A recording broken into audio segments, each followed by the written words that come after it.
The first thing everyone learned about Veronica Hale was to stay out of her way. It wasn't because she was cruel by nature.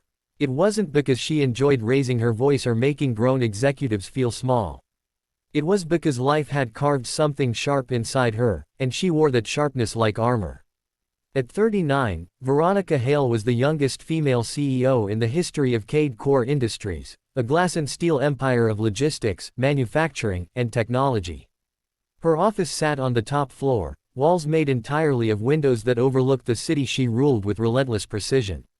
From above, the streets looked orderly, controlled, predictable. Unlike her childhood, employees whispered stories about her temper. About how she once fired a senior manager for showing up 3 minutes late to a board meeting.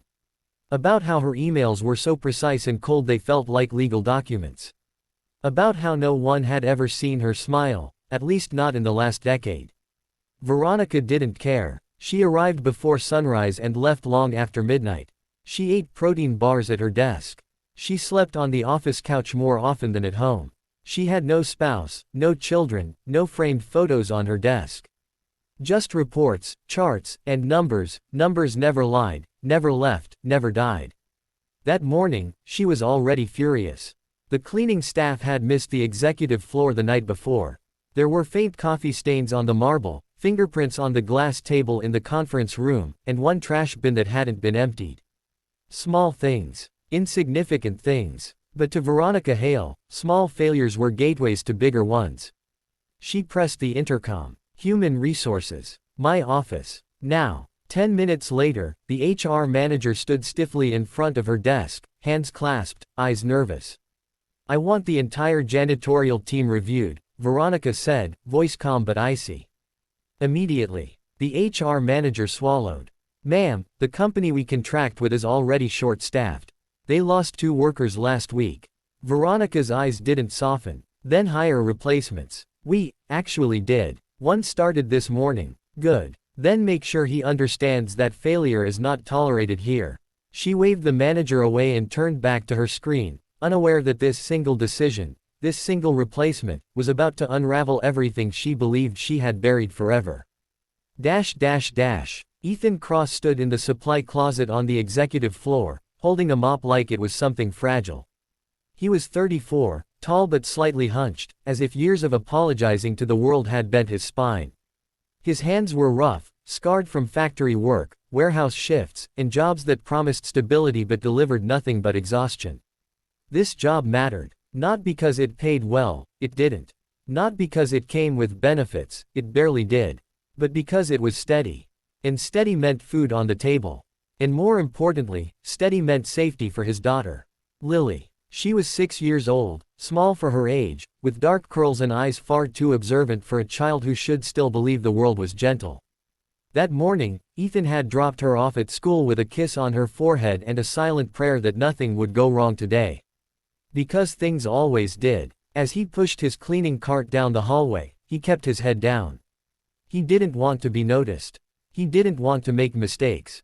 He scrubbed until his arms ached, polished until the floors reflected the ceiling lights like mirrors. When the elevator doors opened at the end of the hall, he barely looked up. Until he heard a small voice. Daddy. Ethan froze. He turned slowly, heart hammering. Lily came running out of the elevator, her backpack bouncing against her shoulders. Behind her stood a young woman from the building's daycare center, breathless and apologetic. I'm so sorry, the woman said quickly. Her school had a plumbing issue, and we couldn't reach you. The emergency contact listed was this building, so they sent her here. Ethan dropped the mop. I'm working, he said, panic rising. She can't be here. Before the woman could respond, Lily's eyes shifted past him. Her face changed. She went still. Then she whispered, almost reverently, it's her. Ethan frowned. Who, sweetheart? Lily took a small step forward, staring down the hallway toward the glass-walled corner office. The lady, she said. The one from before. Ethan followed her gaze, confusion tightening his chest. From inside the office, Veronica Hale stood at her desk, arguing on the phone, her reflection sharp against the city skyline. Ethan shook his head. Lily, I don't think. She used to cry, Lily said softly.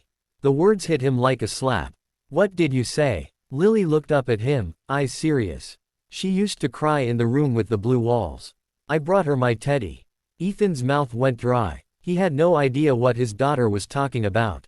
But something deep inside him, the part that had learned long ago to listen when fear whispered, told him this was not imagination. Veronica slammed the phone down harder than necessary. The board wanted revisions. Again. More projections. More reassurances. As if she hadn't already sacrificed everything to build this company. She pinched the bridge of her nose, fighting the familiar ache behind her eyes. Then she saw movement beyond the glass. A little girl, standing on the executive floor. Veronica's jaw tightened instantly. She stepped out of her office. Who allowed a child up here? The daycare worker rushed forward. Ms. Hale, I'm so sorry. This is not a playground, Veronica snapped. This is a workplace. The little girl didn't flinch. She looked at Veronica like she was seeing a ghost. Then she smiled. You don't cry anymore, Lily said. The hallway went silent. Veronica felt the floor tilt beneath her. What did you say? Lily walked closer, ignoring her father's frantic attempts to stop her. You cried before, Lily continued gently. In the blue room. You were very sad. I gave you Mr. Buttons. Veronica's vision blurred. No one knew about the blue room. No one. Her voice came out hoarse. Who are you? My name is Lily, the girl said proudly. You held my hand once. Ethan felt his knees weaken. Ms. Hale, I'm so sorry. She doesn't understand. I do understand, Veronica whispered. Memories exploded behind her eyes. A children's shelter. Blue painted walls. A day she had tried to forget. A day when she had been 18, alone, broken, and hiding from a home that had taught her pain before love. A day when a little girl had climbed into her lap and offered a threadbare teddy bear without asking why she was crying. Veronica stared at Lily as if she were the past reaching out and demanding to be acknowledged. You said, Lily went on, that if you stopped crying, you'd be brave. And you promised you'd build something big.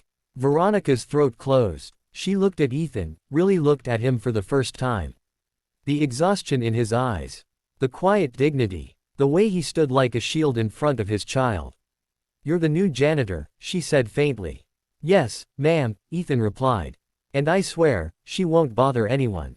I'll take her home immediately. Veronica said nothing. She turned and walked back into her office. For a moment, Ethan thought that was it. That he was fired. That he had failed again. Then Veronica spoke, without turning around. Bring her inside. Ethan hesitated. Ms. Hale. Now. Lily sat on the edge of the leather couch, swinging her feet, while Ethan stood awkwardly near the door. Veronica poured 3 glasses of water with trembling hands. You don't remember me, Veronica said quietly to Lily. Lily shook her head. Not your name, but I remember your eyes. Veronica sat down slowly. That day, Veronica said, staring at the floor, was the worst day of my life. I was running from things I couldn't survive at home. I had nowhere to go. No one. Lily listened like an old soul. You told me, Lily said softly, that grown-ups forget how to be kind to themselves. Veronica laughed weakly, a sound she hadn't made in years. I did say that, didn't I? Ethan watched, stunned, as the most feared woman in the building slowly cracked open. I became angry, Veronica continued, because anger was safer than sadness. It kept people away. It kept the memories quiet. She looked at Lily. But you reminded me I was human. Lily hopped off the couch and walked over, placing her small hand over Veronica's clenched fist. You don't have to be angry anymore, she said. You already won. Something inside Veronica finally broke. Tears fell freely, silent, unstoppable. No board meeting had ever moved her like this. That afternoon, Veronica made a decision that shocked the company. Ethan was reassigned. Not fired, but promoted to facilities supervisor, with benefits and flexible hours. Lily was enrolled in the company's private education program. And Veronica Hale, the angry CEO, did something no one had ever seen. She left the office before sunset. Over the weeks that followed, employees noticed changes. The emails softened. The doors opened. The glass walls felt less like barriers and more like windows. Veronica started a foundation for runaway youth. She renovated shelters. She painted rooms blue. And sometimes, during lunch breaks, she sat on the floor with Lily, listening to stories about school, holding a teddy bear named Mr. Buttons. Because once, a child had seen her before she built her armor. And because of that child, she finally remembered who she was before the world taught her to be angry. And everything changed.